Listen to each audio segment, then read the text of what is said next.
Hey, everybody. This is Dr. Jeremy Sharp, and this is the Testing Psychologist podcast, episode number 2.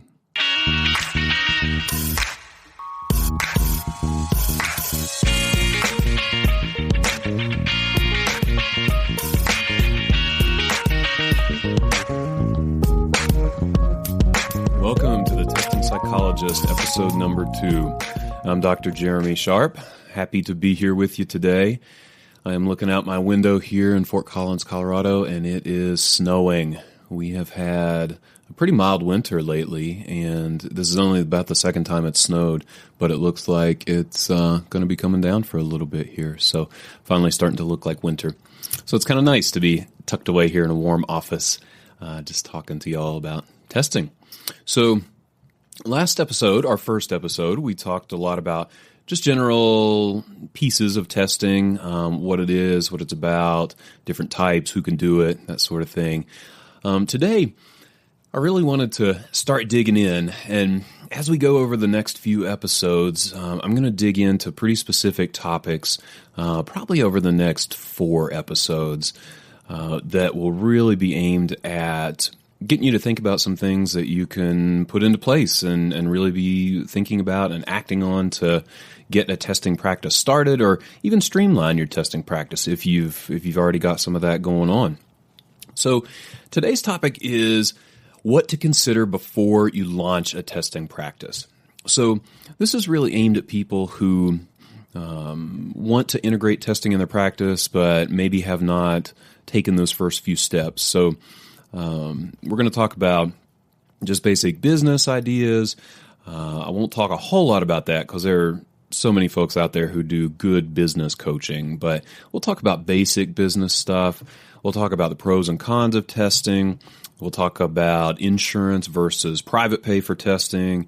We'll talk about what kind of testing you're going to focus on, where to purchase materials, forms, marketing, all sorts of stuff. So stick with me and let's dig into it. So first I wanted to talk about just basic business items to think about before you get into testing. So biggest question here I think is, are you integrating your testing into your existing practice, or are you just starting cold? So do you have a private practice already, or are you opening your practice and specifically doing so to build it around testing? Now, that's going to influence, of course, how you go about starting the practice. If you're integrating it into an existing practice, then we'd be talking a lot more about how to maybe change your website, change up your marketing a little bit, versus, starting a practice cold. I think that gives you a lot of liberty to really just build it from the ground up. Basic business items also, there are many other folks out there, like I said, who do a great job with business coaching and private practice building and consulting. So just a few that come to mind right away. There's Joe Sanok at Practice of the Practice. There's Kelly Miranda at Zenny.me. There's Melvin at Selling the Couch, and any number of other folks who do mental health practice consulting. So I'll have links to their websites in the show notes, but just wanted to throw those out there. If you need really good consulting just about building and starting a practice in general, any of those folks will be great to turn to. But basic things you want to consider, and this will be really quick, but you want to make sure that you have your office space, of course a website, you need your business cards, and you want to be thinking about networking. So I'll talk about networking specifically for testing in an upcoming episode. But yeah, for today, like I said, office space is a big one. If you're just starting your testing practice, you probably want to be thinking about things like, do you need an extra office space where you would like to do testing, or would you like to combine your testing into one office where you have, a lot of folks will do kind of like an L desk where you can do testing on one side and then have your computer and writing materials on the other side, and just make sure that your office is big enough then where you could also set up some chairs or a love seat and have kind of a sitting area to do feedback sessions and interviews. So you've got the one office approach. Now, if you have any thought of hiring other folks to do testing for you, again, which we'll talk about in a later episode in more detail, but I would call that a tech model where you have psychometricians working for you administering tests. Then you might think right off the bat about having a multiple office suite where you can have a specific testing room. And that's the setup that I've had pretty much from the beginning, not really intentionally, to be honest, but it just lucked out that way. I had sort of an extra office in our office suite and was able to utilize that for testing. So something to be thinking about with office space. And then, like I said, website, business cards, networking. We'll talk more in detail about that in future episodes, but those are things to be thinking about. So let's get into the pros and cons of testing. You know, if you're really trying to figure out, do I want to do this? Here's some things to be thinking about. So in terms of the things that work really well with testing, one of the things that I really like about it is that it utilizes a clinical skill that is specific to our training as psychologists. It offers a unique service that other mental health practitioners do not at the master's level, for the most part. I know we talked last time about school psychologists, and some of those master's level folks can do testing and interpret testing, of course, and do a great job. But for the most part, testing and test interpretation is really specific to psychologists, which is pretty cool. It sets us apart, and it's a unique skill. Now, for myself, I kind of lucked into this. I did not know, maybe like some of you, I was the first person in my family to go to grad school, and certainly the first one to go to grad school for psychology. So I didn't know that testing was specific to psychologists. So I kind of went into it thinking I just wanted to do therapy, and the way you did that was you got a PhD. Well, I found out down the road, of course, that testing is one of those things that is really pretty specific to the PhD level education. So looking back, I'm just so thankful that I, kind of stumbled into that and didn't really even think about going the master's route, because testing is now what I love and what I made my career out of. So another thing that works really well with testing and is I think an advantage of testing is that for me, it allows you to get to know the client in a very different, but I would say intimate way that does not happen in therapy necessarily. You gift them with knowledge about themselves that I think people very rarely actually get. I think it's pretty rare to have a good sense of what your brain is up to, your IQ, your cognitive strengths and weaknesses, and then doing a certain type of evaluation, of course, you get to weave that information into personality, emotional functioning, environment, and you really get to know people in a pretty deep way. Even though it is data driven, I do have a pretty strong emotional connection to the client, and that comes from knowing them so well through the testing information that we gather. Another piece that was really attractive to me, more logistical, is the flexibility in schedule. So I talked a little bit last time about how I kind of transitioned to testing as my primary focus in my practice. And flexibility in schedule was a big one. It was right around the time that my first kiddo was born. And, I'd been finding myself getting burned out really on just doing so much kind of emotionally involved therapy throughout the day. And I would come home and was just a wreck and pretty beat. So testing gives you more flexibility in your schedule. The face-to-face time, at least for me, and I think for most folks, is split somewhere around 50-50 with your writing time. So, I spend about half my time face-to-face and feedbacks and testing and interviews, but then the other half is really spent writing reports. And for me, I like that. I can write at home. I have things set up here where we have cloud-based records where I can access the information from any computer, which is great. So that allows me a lot of flexibility to work at home or anywhere. I can go to a coffee shop if I want.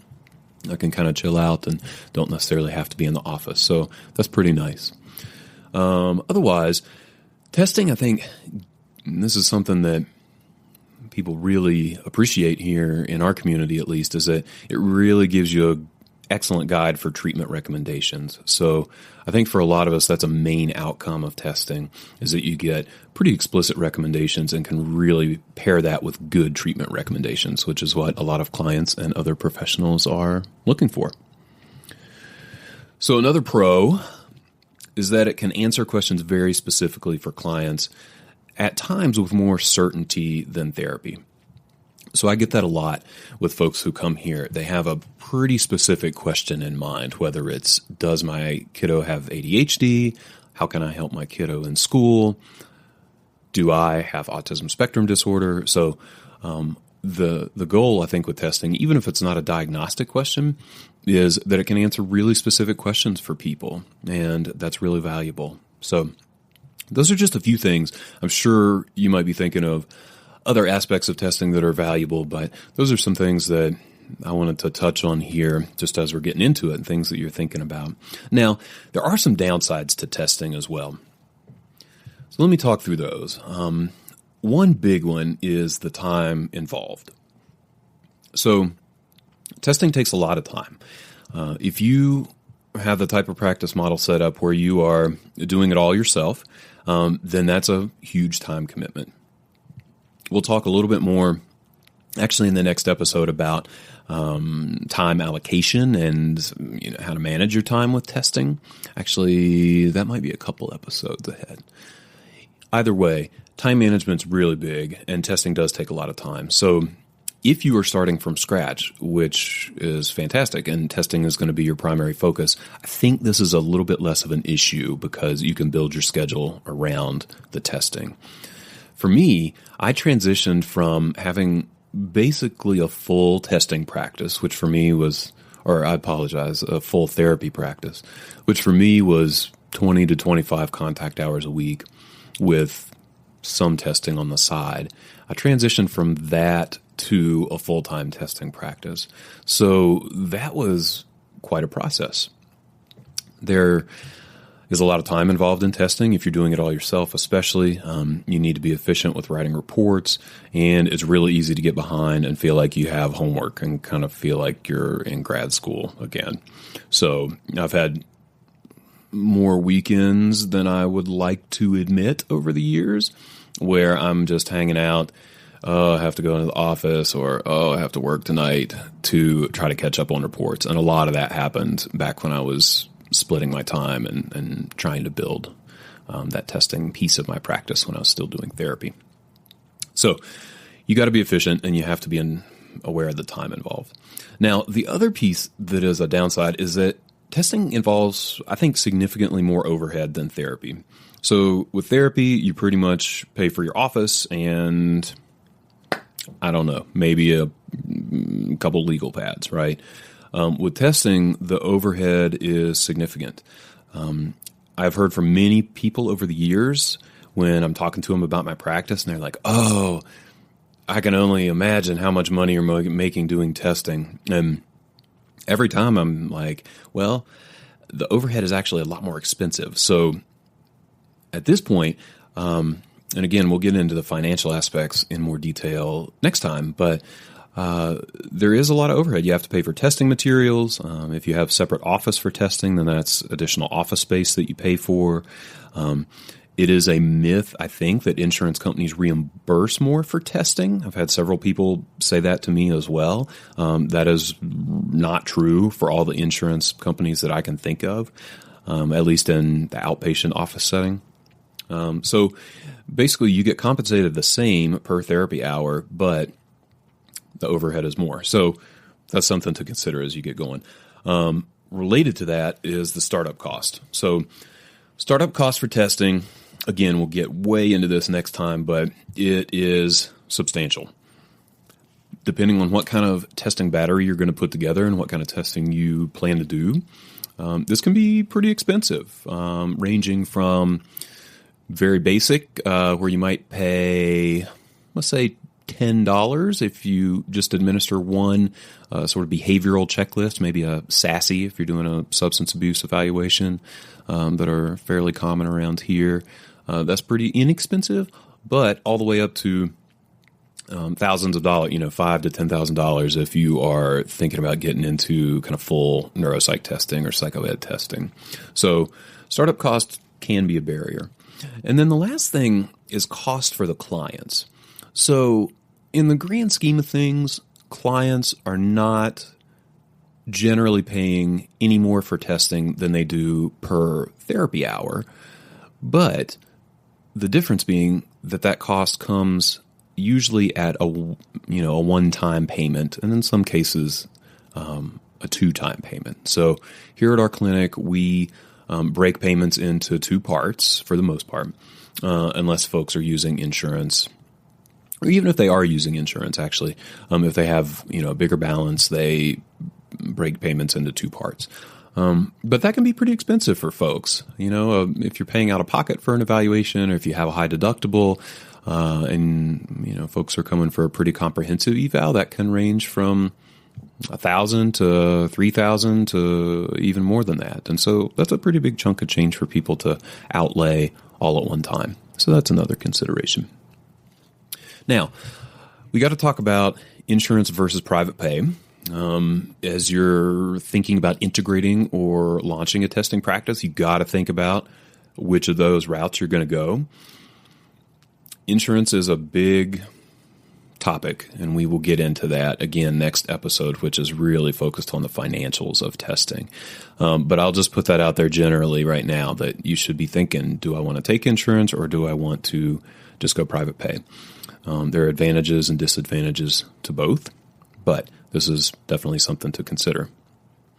You also want to think about, of course, what kind of testing you're going to focus on. So that might include, considering your training. That should probably be the main driver for what kind of testing you're doing.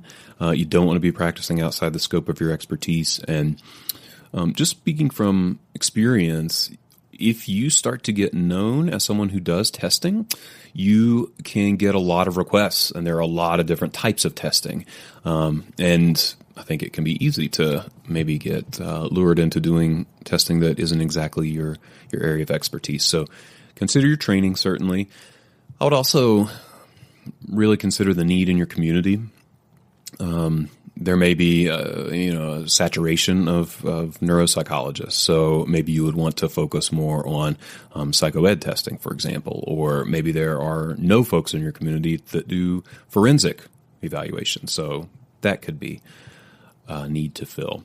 But you want to consider the need in your community. And then I would say one of the most important things is thinking about, what do you actually enjoy? Because this is true with any job, true with any therapy client or population, but certainly true with testing as well, that you're going to be doing this for a lot of hours of your week. And I hear a lot of complaints from people or maybe struggles with particularly getting the reports done. A lot of people will say, I love testing, but I hate writing reports. And I might say, well, writing reports is a big part of testing. So if you are not someone who really enjoys writing or pulling data together or synthesizing information and turning that into a written report, that is something to consider, as maybe it's not the best way to go for you. Now, there are some tools out there that will really help you with report writing, and I think we'll be getting into that maybe 2 or 3 episodes down the road. But think about what you really enjoy, what type of testing you like, and kind of go that direction. One of the psychologists in our practice started out doing what she is good at. So adult ADHD evals, learning disorders, autism spectrum. But over time, she's found that the burden of report writing and that length of eval just is not satisfying for her. So she's transitioning right now to doing more brief evaluations. So adoption, therapy, animal support, career evaluations, things like that. So there is some flexibility, but do what you like. That's really important. Other things to consider, just briefly, we can talk about where to purchase testing materials. We'll get into that a lot next time, but there are many avenues for purchasing testing materials. Forms and policies, I think that's huge. to have your paperwork straight, and there are some differences in your paperwork and your informed consent that are important for testing. One of the big differences for me and for other clinics is the cancellation policy. So this, in a way, falls into those business coaching pieces that I talked about at the beginning, but cancellation policy is huge. I talk with people very explicitly because we do block out a whole day for each testing client, and that's 4 to 6 hours of our time. So people's eyes pop a little bit when I say, if you don't show up, that's $500 for a cancellation fee. But once I explain it, most people seem to understand and totally get on board with that. But that is just one piece that you would want to consider in writing your paperwork for a testing practice. Now, you also want to think about how are you going to market your testing and get clients. We'll touch on that in detail in a couple episodes. You also want to think about where are you going to find the time in your schedule. So we talked about this as one of the cons for testing, but you really want to be deliberate about where are you going to find this time. Does your schedule support the amount of time it takes to truly do testing? I have found that some clinics and folks have gotten into the trap, I guess, of making plenty of time for interviews and getting people in the door, but then getting overwhelmed with the report writing and falling way behind on reports. And that's not where you want to end up, where you're doing a bunch of interviews and testing, but then take 3 to 4 months to get somebody their report. So we've touched on a lot of different things. This is really just meant to get you thinking about different pieces to consider before you even launch your testing practice. So in a perfect world, you would have all these pieces figured out. Of course, that never happens, and that was definitely not the case for me. But these are just some things to consider as you're getting started. We're going to talk a lot more in coming episodes. Next time, we're going to really get into the financial aspects of testing. So we'll talk about startup cost. We'll talk about what kind of evaluation you're going to do and how that drives startup cost. We'll talk about financial planning, purchasing, where to get them, insurance, billing software, all sorts of good stuff.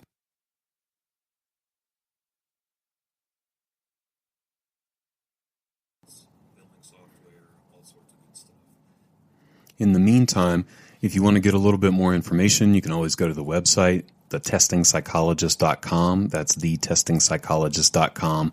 There are a lot of articles and other good information posted there that can go right along with the podcast. Also, if you're interested in really getting started and making some steps toward building or integrating testing services in your practice, you can check out the 4-week email course that I've got going on there at thetestingpsychologist.com. If you go to www.thetestingpsychologist.com/4-week blueprint, you can sign up for this 4-week email course that'll give you a different action item every week to really take some concrete steps to get some testing going in your practice.